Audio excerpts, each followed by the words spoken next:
Pilunya anak korban jembatan kaca pecah, mau beri kejutan malah terkejut ibunya jatuh. Pecahnya kaca pada jembatan Degeong, Hutan Pinus, Limpa Kuwus, Kabupaten Banyumas menyebabkan satu wisatawan wanita berinisial FA tewas. Anak ternyata sempat berniat memberi kejutan kepada FA. Ia diam-diam menyusul korban untuk memberitahu kalau dirinya telah diterima bekerja. Namun saat tiba di loket, anak FA malah yang akhirnya dikejutkan dengan kejadian tragis yang dialami ibunya.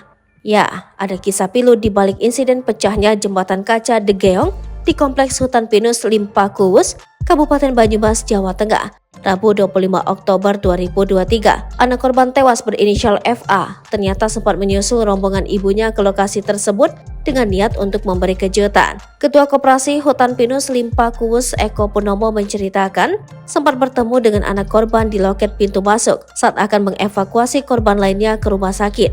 Anak korban datang menggunakan motor bersama temannya, sedangkan ibunya telah datang lebih dulu bersama rombongan yang keseluruhan berjumlah 11 orang. Namun sesampainya di loket masuk, anaknya menerima informasi bahwa ibunya ternyata menjadi salah satu korban insiden tersebut. Saat itu, ibunya sudah dievakuasi ke rumah sakit. Mau memberi kejutannya, mungkin di sini lokasi kejadian, sampai sini dengar ibunya jatuh meninggal dunia.